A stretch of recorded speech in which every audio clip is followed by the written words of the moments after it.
faithfully delivering value, interpreting great books from around the world. Hello, this is Sally's Book Club. Today's book is The Moment of Dissent, subtitled The Notorious Justice Ginsburg. Note that notorious here is in quotation marks. In fact, no Supreme Court justice in American history was more iconic than Ruth Bader Ginsburg. Her quotes go viral online, her face appears on t-shirts and mugs. At least 2 cocktails bear her name, and people tattoo her portrait on their arms. Fans affectionately call her the notorious RBG, expressing how profoundly she inspired them. Born in 1933, she became America's second female Supreme Court justice. She faced severe gender discrimination early on, struggling to find work, yet became pivotal in advancing gender equality. Even in her 80s, she worked tirelessly on judicial front lines, often until 2 or 3 a.m. She battled cancer 4 times, miraculously overcoming it each time. Capable of 20 consecutive push-ups in her 80s, she was also known as the dissenter. As a justice, she frequently voiced dissenting opinions against court rulings, which explains the book's title. This biography by Erin Carmen, New York Magazine senior reporter who interviewed Ginsburg extensively, and lawyer Shauna Nisnik. They weave Ginsburg's landmark cases with her life story, showing how justice evolves with society. Colleagues said she did more than anyone to make U.S. law treat women fairly. Legal scholar He Fan noted her greatness transcended gender labels, feminism, or political divides. If you seek life's meaning or legal philosophy, this book holds answers. We'll explore Justice Ginsburg's life through 3 lenses. First, how did Ginsburg embark on her legal journey? Second, what was Ginsburg's strategy for promoting gender equality? Third, why was Ginsburg called the dissenter justice? First, let's start with Ginsburg's student years and early career to see how she entered the judicial field. In 1933, Ginsburg was born in New York to a family descended from Jewish refugees. Her family wasn't wealthy, but her parents highly valued education. Her mother, Celia, taught her to uphold ladylike standards, be polite, humble, patient, and not let negative emotions like anger control her. More importantly, Celia urged her to study hard and always remain independent. When Ginsburg was 18, her mother passed away from cancer. But her mother's teachings influenced Ginsburg throughout her life. In 1950, Ginsburg entered Cornell University to study politics and developed an interest in law.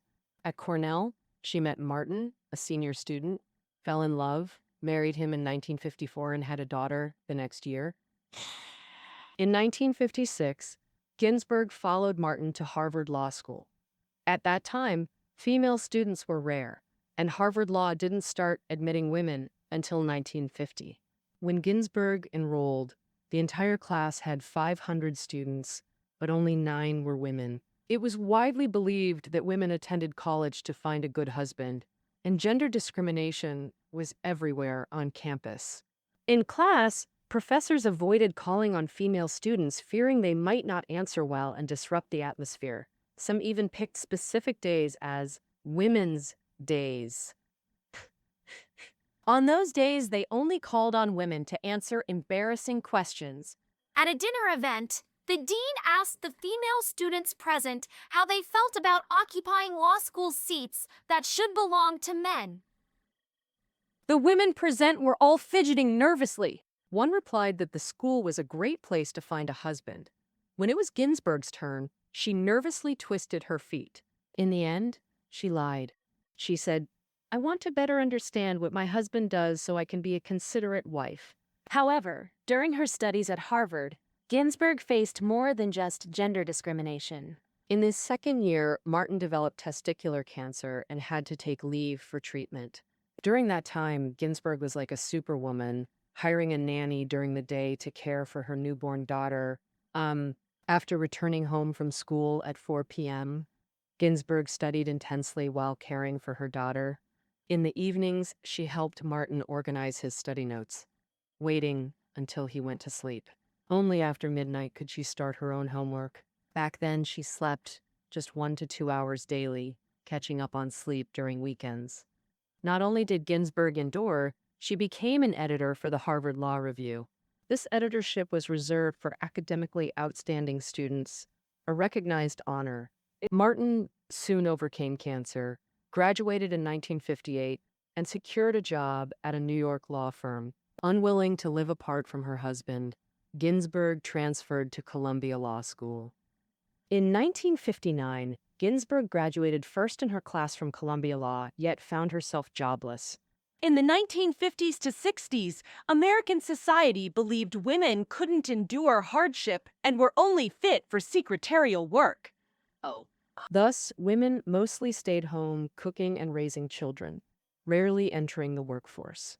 Ginsburg was not only a woman but also had a 4-year-old child. Law firms' interview forms sent to the college explicitly stated, "men only." Despite strong recommendations from her mentor, she only got 2 interviews, both rejections. Her mentor, Gerald Gunfer, couldn't stand by.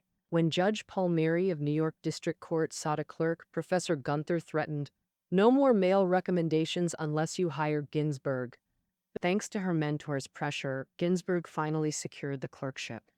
She worked overtime daily, often through weekends without breaks. Her exceptional performance made Judge Palmieri admit she was one of the best clerks ever. This job opened the legal world's doors for Ginsburg. She later studied briefly in Sweden and taught law at universities. In the early 1960s, Ginsburg got a professorship at Rutgers Law School. But the school offered only yearly contracts and paid her far less than male professors. The school deemed this fair, since her husband earned well. The implication was that her husband's income could support the family, so she only needed to earn pocket money. At that time, Ginsburg remained silent. She didn't fight back, but, as her mother taught, stayed patient and kept working diligently. In 1965, when pregnant again, she borrowed baggy clothes from her mother-in-law to conceal the pregnancy until contract renewal. But Ginsburg's silence wouldn't last much longer, because times were changing. Next, we'll explore how Ginsburg developed strategies during her legal career to advance gender equality step by step. In the 1960s, the feminist movement emerged in the U.S., with Betty Friedan as a key figure. Her 1963 book, The Feminine Mystique, addressed women's frustration with domestic confinement. Sold over 1 million copies, sparked a sensation among young women, and transformed workplaces. In 1964, legislation banning workplace gender discrimination passed, increasing female employment opportunities. Universities gradually increased female enrollment quotas. Ginsburg noticed today's female students differed greatly from her generation. Where women previously hesitated to voice opinions, they now spoke up, took action, and actively joined equality movements, changes that deeply moved Ginsburg. In 1970, at students' request, Ginsburg launched Rutgers Law's first course on women's legal issues. That same year, she and other female professors filed a class action lawsuit against the university for gender-based pay discrimination. They won the case! 2 years later, Ginsburg co-founded the Women's Rights Project at the ACLU. The ACLU safeguards citizens' legal rights and provides assistance to those needing legal help. Ginsburg established the Women's Rights Project under this organization, serving as its chief counsel. The project received numerous discrimination complaints, like female postal workers whose hats, unlike men's, failed to block sunlight. When they requested men's hats, the post office refused. Female teachers reported being forced to resign when pregnancy was discovered. However, as a lawyer, Ginsburg found it extremely difficult to win gender discrimination cases. Gender discrimination had deep roots in American law. For example, the 1787 Bill of Rights defined human rights without including women's rights. The term person, in English, referred only to men, with no mention of women or their rights. Later, the 1868 14th Amendment guaranteed equal legal protection to any person. And here, person was the first term used to include both genders. But this amendment passed post-Civil War. Given this historical context, its legal application was narrow, Primarily addressing racial discrimination while ignoring gender bias, Ginsburg fully understood gender discrimination's long-standing history in American law and knew eliminating it legislatively wouldn't be easy. So, unlike contemporary feminists' urgent radicalism, Ginsburg's strategy appeared more measured. Win individual discrimination cases to establish legal precedents that would drive systemic change.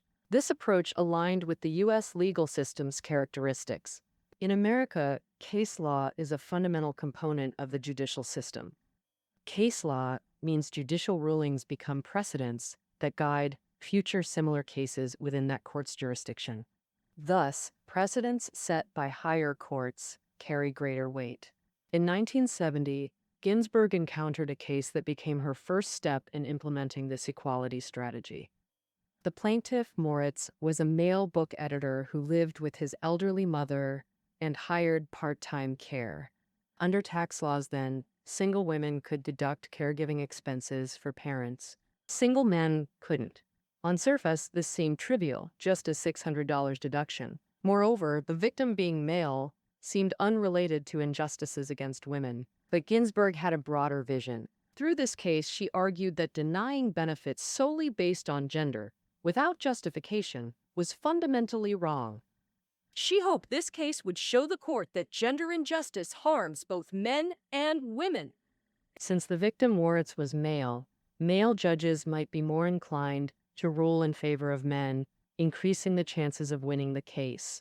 So, Ginsburg and her husband Martin took on Moritz's case pro bono and won. The court ruled that Moritz was entitled to the same tax deductions as women in similar situations. Immediately after the Moritz case, Ginsburg took on the Reed case. The victim in the Reed case was female and also faced unequal treatment in economic distribution. The Reed case occurred in Idaho in 1971, where after the Reeds' divorce, the wife lost custody of their son, who later committed suicide. Under Idaho's inheritance laws at the time, if multiple equally qualified individuals applied for estate administration, males were given preference. Thus, the husband inherited their son's estate solely, while the wife received nothing. The case went through several appeals and reached the Supreme Court. The justice's ruling would set a precedent for future similar cases, making it crucial. Ginsburg collaborated with legal professionals to draft a brief for the wife. In the brief, Ginsburg wrote that biological differences between men and women have no bearing on their ability to handle estates.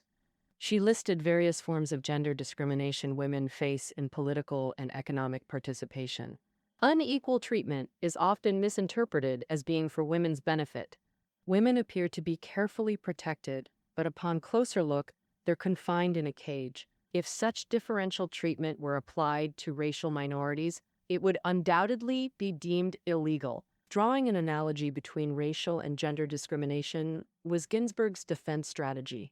She hoped this analogy would lead the Supreme Court to recognize gender discrimination as equally illegal as racial discrimination, extending the 14th Amendment's Equal Protection Clause to gender-biased cases. And she wanted the justices to realize that women's inherent characteristics, like racial minorities' skin color, should not determine their fate. Ultimately, the Supreme Court ruled in favor of the wife, overturning the inheritance preference for males. Legal provisions: the Supreme Court ruled that when men and women contest estate administration rights, they cannot be treated differently based solely on gender. This case is etched in American history as the first time the Supreme Court abolished gender-based discriminatory legal provisions.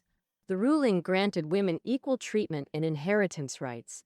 However, the decision didn't explicitly declare all gender-based differential treatment illegal, meaning, under America's case law system, only property management cases could reference the Reed case outcome. Gender discrimination cases in other areas couldn't use the Reed ruling as precedent. Ginsburg's battle was just beginning. From then on, she took on a series of cases challenging gender discriminatory government regulations. Among these, the 1973 female soldier benefits case marked Ginsburg's first Supreme Court oral argument. The plaintiff was Lieutenant Sharon Frontiero of the U.S. Air Force. Regulations provided housing and medical allowances for officers' wives, but denied them to Sharon's husband, prompting her lawsuit. The monologue, after losing in district court, she appealed to the Supreme Court, where Ginsburg faced the federal government with only 10 minutes to argue. She told the justices the government denied Sharon's husband the benefits entitled to spouses. This case, like Reed, was built on gender stereotypes, solely because Sharon was female. Specifically, the stereotype that in marriage, men are independent while women are dependents.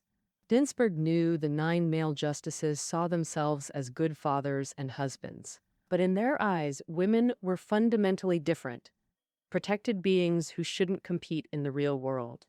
To men, this was considered trust. But Ginsburg argued this differential treatment implied female inferiority and told women their work and status mattered less, even when matching male colleagues.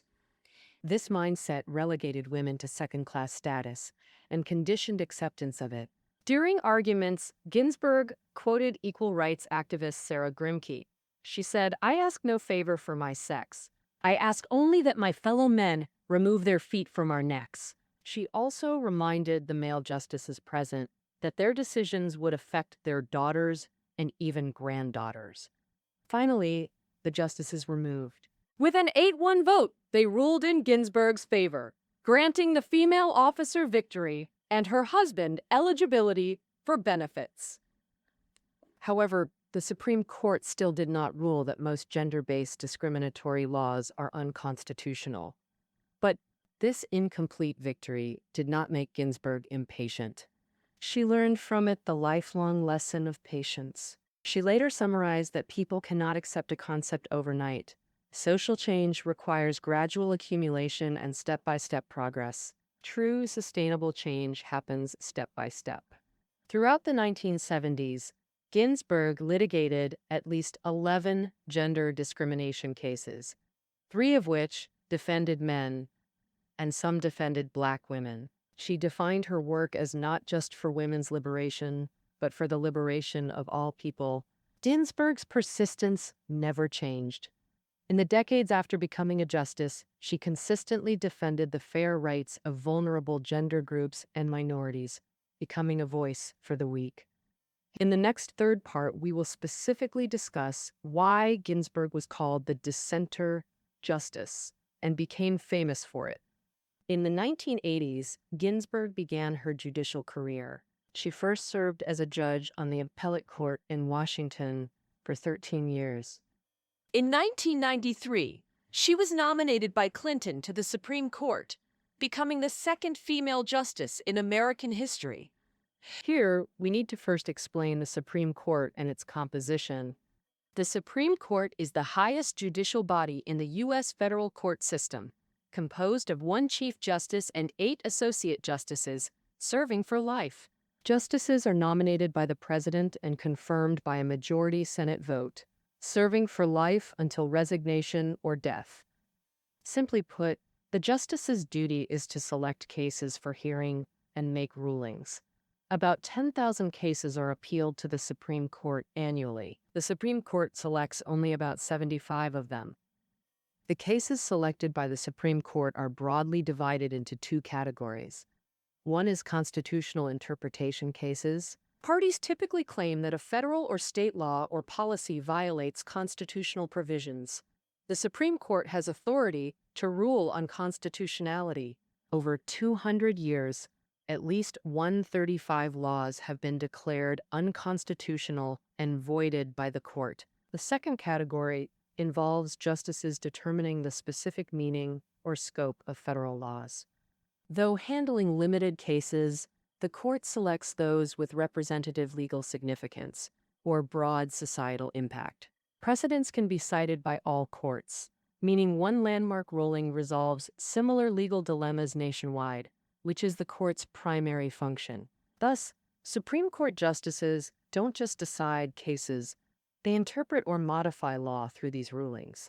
But many such cases defy easy conclusions.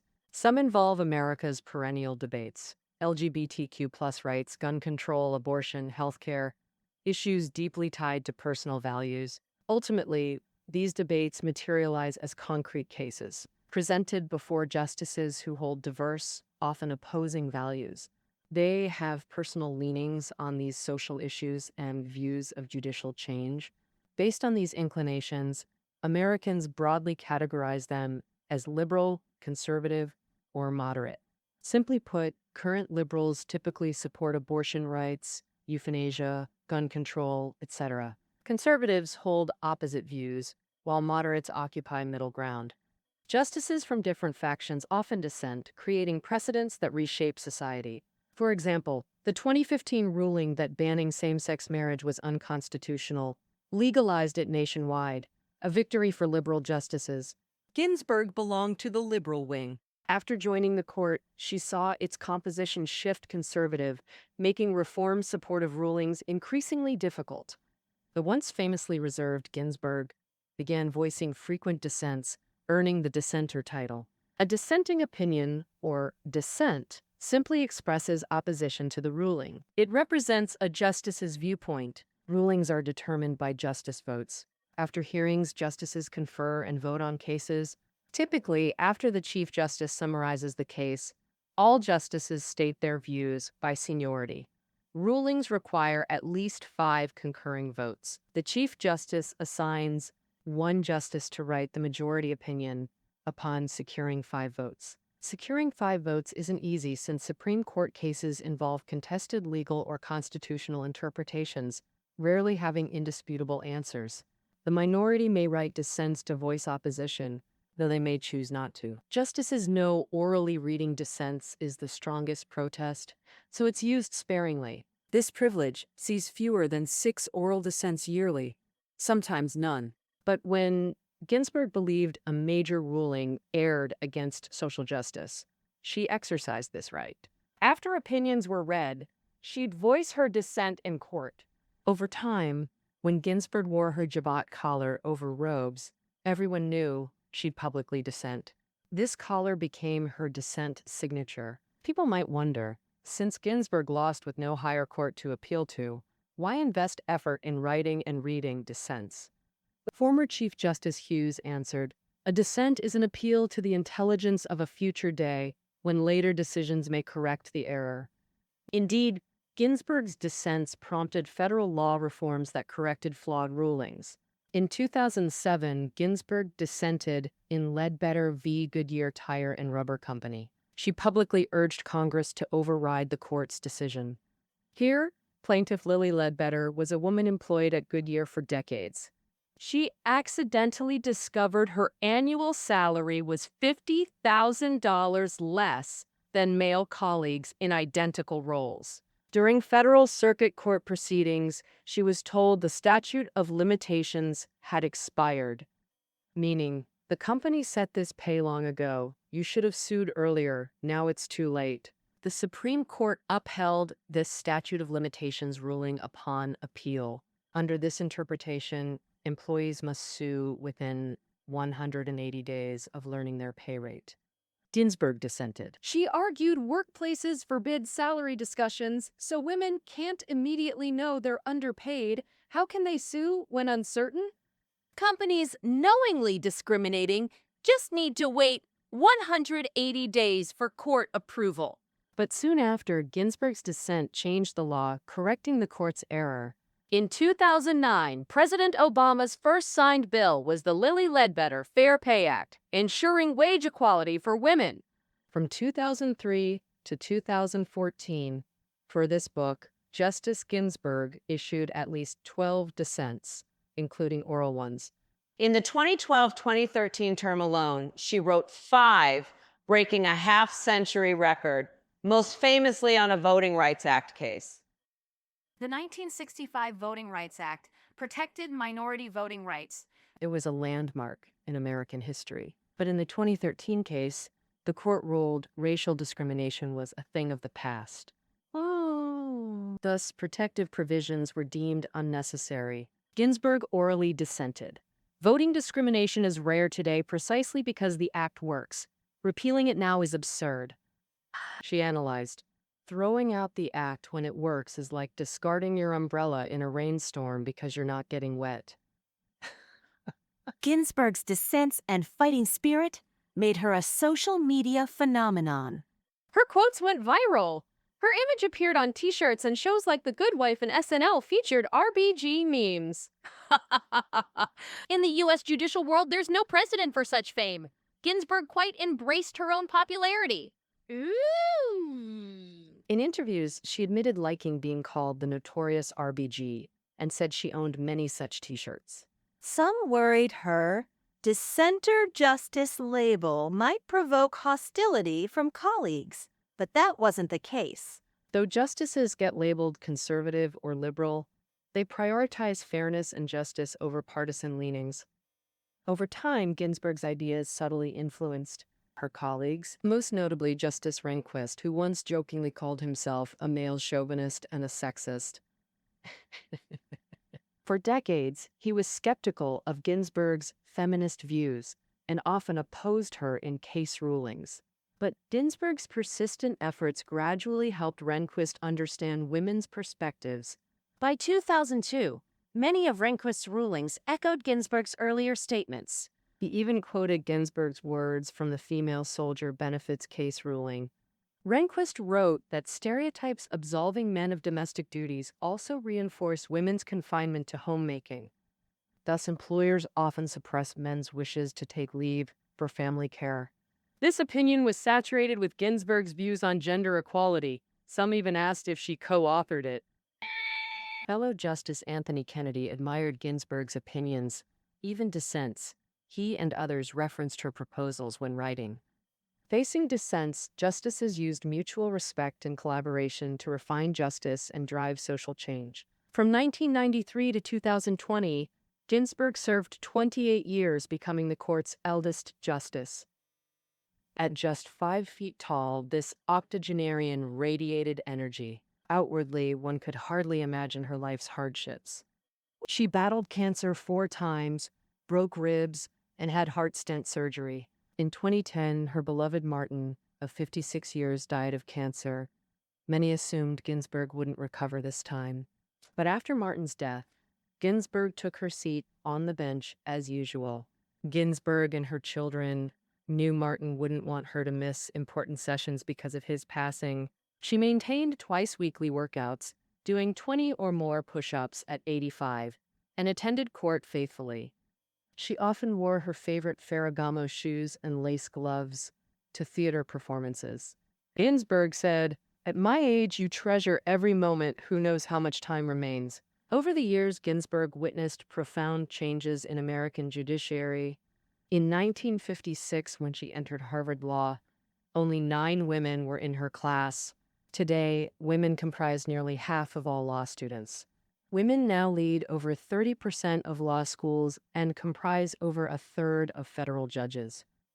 More than 24% of Fortune 500 general counsels are women. When Sandra Day O'Connor became the first female justice in 1981, the courtroom only had men's restrooms. She had to sprint to her office during sessions. Male justices threatened resignation if a woman joined, yet none actually resigned. To date, 4 women have served on the Supreme Court. While Ginsburg's efforts secured legal protections for vulnerable groups, gender inequality persists across society. The 2018 Global Gender Gap Report ranked the U.S. 51st, dropping 2 places from prior year. An equal society won't materialize spontaneously. When progress stalls, activists might draw from Ginsburg's playbook, patience and steady steps. That concludes our reading of The Moment of Dissent. Reading notes are below the audio. Until next time.